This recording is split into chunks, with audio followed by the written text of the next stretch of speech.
এখানে জেনারেল মুজিব শেখ হাসিনাকে বলেন যে জেনারেল ওয়াকারকে দিয়ে আসলে হবে না। জেনারেল ওয়াকার আপনার কোনো আদেশ মানবে না। আপনি যদি অনুমতি করেন, আপনি যদি আহ, বলেন, তাহলে আমি এই গাদ্দার ওয়াকারকে আজকে রাতে সরাই দিলেন। আমি 20-25 দিন আগে এই তথ্যটি পাই যে জেনারেল ওয়াকারকে আসলে শেখ হাসিনা 4 আগস্ট রাতে মেরে ফেলার একটা সিদ্ধান্ত নিয়েছিলেন একটি ব্যর্থ কুয়ের মাধ্যমে, বা সে বিষয়ে আমি বিস্তারিত আসছি। কিন্তু গত প্রায় এই যে 6 মাসের যে কার্যকলাপ জেনারেল ওয়াকারের বা সেনাবাহিনীর বা সবকিছু মিলিয়ে আমাদের মনে হচ্ছে যেন জেনারেল ওয়াকার বোধহয় সব ভুলে গেছেন। এরকম একটা প্রচেষ্টার মধ্য দিয়ে আল্লাহ তাকে বাঁচিয়েছেন। এই বিষয়টি তিনি ভুলে গেছেন। সবার মনে আছে যে ৩রা আগস্ট সেনাপ্রধান একটি দরবার ডেকেছিলেন যখন চারিদিকে খুব বিক্ষুব্ধ পরিস্থিতি। সেই বিক্ষুব্ধ পরিস্থিতিতে তিনি একটি দরবার ডেকেছিলেন। সেনা ক্যান্টনমেন্টের ভেতরে যেই হেলমেট ভবন, সেই হেলমেট ভবনের নিচে ঢাকার অফিসাররা যোগ দেয়, পাশাপাশি যোগ দেয় হচ্ছে অনলাইনে বিভিন্ন জায়গা থেকে অফিসাররা। সে এই বৈঠকের আগে শেখ হাসিনা তাকে নির্দেশনা দিয়েছিলেন তিনি যেন অফিসারদের উদ্দেশ্যে বলেন যে সরকারি নির্দেশ মানতে হবে, না হলে কোর্ট মার্শাল করে প্রত্যেককে শাস্তির আওতায় আনা হবে, কোনো কিছুই বরদাস্ত করা হবে না, ইত্যাদি ইত্যাদি। এবং জেনারেল ওয়াকার আসলে এই অফিসারদের সঙ্গে এই দরবারে ঢোকার আগেই তিনি টের পান যে অধিকাংশ ডিভিশন আসলে এই সরকারের বিপক্ষে চলে গেছে, এবং অধিকাংশ ডিভিশন চাচ্ছিল যে এই সরকারকে শান্তিপূর্ণভাবে সরিয়ে দিয়ে অর্থাৎ জনগণকে যেন হত্যা করতে না পারে এই সরকার, অর্থাৎ হাসিনা সরকার, তার বিরুদ্ধে একটা পদক্ষেপ নিতে তারা ভিতরে ভিতরে অফিসাররা সবাই ঐক্যবদ্ধ হয়ে গিয়েছিল। প্রায় 17-18টি ডিভিশনের অফিসারদের বা কমান্ডিং অফিসাররা ভেতরে ভিতরে এরকম একটি সিদ্ধান্ত নিয়েছিল। ওয়াকার সাহেবের যেই গোয়েন্দা সোর্স আছে সেই সোর্সে তিনি এই খবরটি অবগত হন। তো এটি জানার পরে ওয়াকার সাহেব নিজে একটু একটু চাপে ছিলেন। এর মধ্যে তিনি দেখতে পান যে শেখ হাসিনা এই অনলাইনের বৈঠকে শেখ হাসিনার উপস্থিতি তিনি টের পান। তো এর মধ্যে অফিসারদের কথা শুনেন, অফিসারদের যে বক্তব্য সবকিছু শুনে ওয়াকার সাহেব বলেন যে জানমালের নিরাপত্তা রক্ষা করা হবে, জনগণের উপরে সরাসরি কোনো গুলি চালানো হবে না, এমন একটি নির্দেশনা দেন যাতে শেখ হাসিনা তার উপর খুব ক্ষিপ্ত হয়। তো 3 তারিখ রাতে এই অসন্তুষ্টির পরে হাসিনা তারেক সিদ্দিকীকে নির্দেশ দেন পদক্ষেপ গ্রহণের জন্য, এবং তারেক সিদ্দিকীর বাসায় 3 তারিখ রাতে একটি গোপন বৈঠক অনুষ্ঠিত হয়। সেই বৈঠকে ডিজিএফআই তৎকালীন চিফ, এনএসআই তৎকালীন চিফ, এসএসএফ এর তৎকালীন চিফ, পুলিশের আইজিপি, এনটিএমসির জিয়া, যিনি এখন গ্রেপ্তার হয়ে জেলে আছেন, এবং পার্শ্ববর্তী দেশের হাই কমিশনার সহ তাদের গোয়েন্দা সংস্থার লোকজনের উপস্থিতিতে লম্বা বৈঠক চলে তারেক সিদ্দিকীর বাসায়। এবং মূলত আসলে 3 তারিখ রাতেই তারা একটা অ্যাকশন প্ল্যান তৈরি করে ফেলে যে কি কি হতে পারে, কি কি হলে কি হতে পারে। এবং তারা প্রথমে সিদ্ধান্ত নেয় যে শেখ হাসিনাকে কুমিল্লা ক্যান্টনমেন্টের ভেতরে নিরাপদে রাখা হবে, কারণ পাশে তো ইন্ডিয়া, কাছে ইন্ডিয়া, সেখান থেকে ইন্টারভেনশন করতে পারবে যদি প্রয়োজন হয়। এবং শেখ হাসিনা অনলাইনে খুব স্বাভাবিকভাবে তার অফিস কার্যক্রম পরিচালনা করবেন। বোঝানো হবে যে সবই স্বাভাবিক আছে, শেখ হাসিনাও ঢাকাতেই আছেন, এবং তাকে পরিস্থিতি সেনাবাহিনী কঠোরভাবে দমন করে তারপর তাকে আবার ঢাকায় নিয়ে আসা হবে। আবার এর মধ্যে প্ল্যানও হয় যে ইন্ডিয়াতেও নিয়ে যাওয়ার একটা প্ল্যান হয়। সেটি 3 তারিখ রাতেই চূড়ান্ত হয়। তবে ইন্টারেস্টিং বিষয় যেটি, সেটি হচ্ছে যে 3 তারিখ রাতেই কিন্তু হাসিনা যদি পালাতে হয়, কিভাবে পালাবে, কোথায় পালাবে, তারও একটা ব্লু প্রিন্ট করে ফেলা হয়। এবং কোন হেলিকপ্টারে যাবে, কোন বিমানে যাবে, তার সঙ্গে কারা কারা যাবেন, এইসব কিন্তু 3 তারিখ রাতেই অলমোস্ট একটা ড্রাফট করে ফেলা হয়।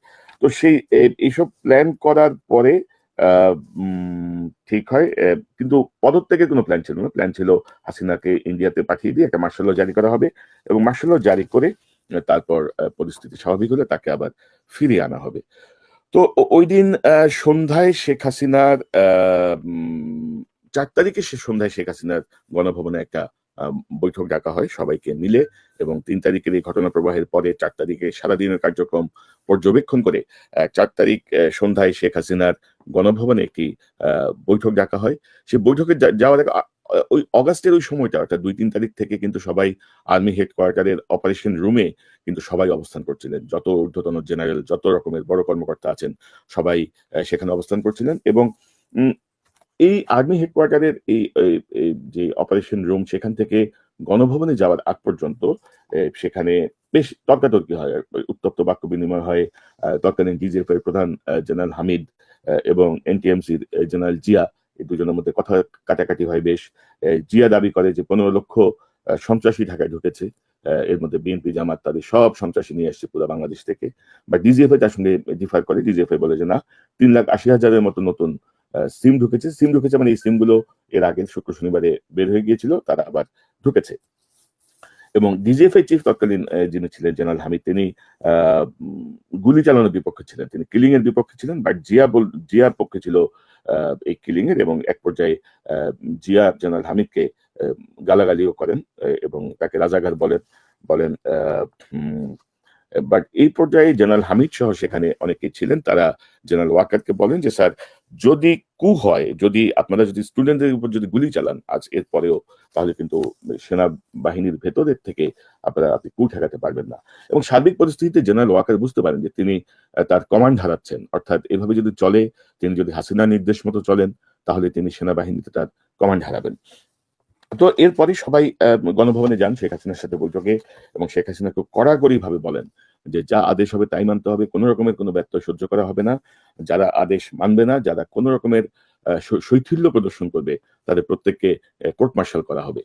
তো এই পরিস্থিতিতে এবং হাসিনা যা বলে এগুলো সব বিএনপি জামাতের পরিকল্পনা, বিএনপি জামাত জঙ্গিরা এসব করছে, তাদেরকে যে কোনো মূল্যে ঠেকাতে হবে, ইত্যাদি ইত্যাদি। এবং আসলে শেখ হাসিনার সামনে সবাই জি স্যার বলে একমত হয়ে বের হয়ে আসে। তো গণভবনে শেখ হাসিনার পক্ষ থেকে বের হয়ে আসার পরে জেনারেল ওয়াকারের কাছে সিদ্ধান্ত জানতে চায় জেনারেল মুজিব, যে এখন পরবর্তী সিদ্ধান্তটা কি হবে। মুজিব তখন কোয়ার্টার মাস্টার জেনারেল, এবং তার ঠিক আগেই সেই জেনারেল মুজিব কিন্তু শেখ হাসিনার এসএসএফ এর প্রধান ছিল। তো জেনারেল ওয়াকার বলে দেন যে না, সিদ্ধান্ত যা ছিল তাই, সিদ্ধান্ত ছাত্রদের উপরে গুলি চালানো যাবে না, শুধু জানমালের নিরাপত্তায়, স্থাপনাগুলো রক্ষায় সেনাবাহিনী কাজ করবে।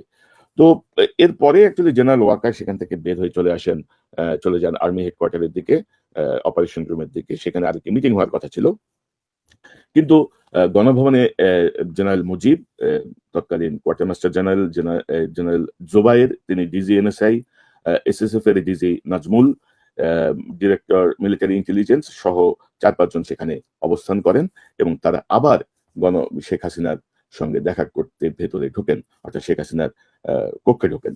এবং সেখানে জেনারেল মুজিব শেখ হাসিনাকে বলেন যে জেনারেল ওয়াকারকে দিয়ে আসলে হবে না, জেনারেল ওয়াকার আপনার কোনো আদেশ মানবে না, আপনি যদি অনুমতি করেন, আপনি যদি বলেন, তাহলে আমি এই গাদ্দার ওয়াকারকে আজকে রাতে সরাই দিব। আমরা কোনো একটা পরিস্থিতি তৈরি করে ওয়াকারকে সরাই দিব, এরপরে আপনি আমাকে চিফ বানাইতে পারেন, অথবা জেনারেল সাইফুল আলম, যিনি তখন এনডিসিতে ছিলেন, তাকে চিফ বানাইতে পারেন, আপনার ইচ্ছা, তবে আমরা ওয়াকারকে না সরালে এই পরিস্থিতি আমরা নিয়ন্ত্রণ করতে পারবো না। তো শেখ হাসিনা তার সম্মতি দেন। শেখ হাসিনা তার সম্মতি দেওয়ার পরেই জেনারেল মুজিব সিদ্ধান্ত নেন যে যা করতে হবে রাত 3টার মধ্যে সব সম্পন্ন করে নিতে হবে, এবং জেনারেল মুজিব বলেন যে এই পরিকল্পনা আমি করছি, আমি দায়িত্ব নিচ্ছি। এবং সেখানে আর্মির আরেকজন গোয়েন্দা কর্মকর্তা শেখ হাসিনাকে বলেছিলেন যে ওয়াকার সাহেব সরে গেলেও কোনো সমস্যা হবে না, আর্মি যেভাবে আছে সেভাবেই থাকবে, আপনার নিয়ন্ত্রণেই থাকবে, সো ওয়াকার সাহেবকে সরালে আমাদের পক্ষে কাজ করতে সুবিধা হবে। এবং আপনারা বোধহয় একটু জেনারেল মুজিবের ছবিটা যদি আপনাদেরকে একটু দেখাই, আপনি দেখেন এই গাদ্দার কিন্তু আবার পালাইছে, কিন্তু এই গাদ্দারকে আবার পালিয়ে যেতেও সহায়তা করা হয়েছে এই সাম্প্রতিক সময়ে। আমি আপনাকে বলি, এই যে হচ্ছে জেনারেল মুজিব, এই জেনারেল মুজিব মূল পরিকল্পনাটা করে, এবং জেনারেল মুজিব এই পরিকল্পনার পরপর, যেহেতু কোয়ার্টার মাস্টার জেনারেলের আন্ডারে কোনো ফোর্স নাই, অর্থাৎ কোনো কমান্ড নাই, সে তখন 46 ব্রিগেডের তখনকার যে কমান্ডার ইমরান হামিদকে ফোন দিয়ে বলে যে আমার 4 কোম্পানি সৈনিক লাগবে। তো ইমরান হামিদ তাকে বলে যে আমার পক্ষে তো এই মুহূর্তে 4 কোম্পানি জোগাড় করা খুব মুশকিল। তো পরবর্তীতে সে 2 কোম্পানি জোগাড় করার ব্যবস্থা করে, এবং ব্যবস্থা করে তাকে নির্দেশ দেয় জেনারেল মুজিব যে তুমি আর্মি হেডকোয়ার্টারের আশেপাশে আর্মি হেডকোয়ার্টারকে ঘিরে অবস্থান নাও। আর্মি হেডকোয়ার্টারের নিরাপত্তা বৃদ্ধির নামে এই পদক্ষেপটি নেওয়া হয়, এবং সেখানে প্ল্যান ছিল যে এর মধ্যে মুজিব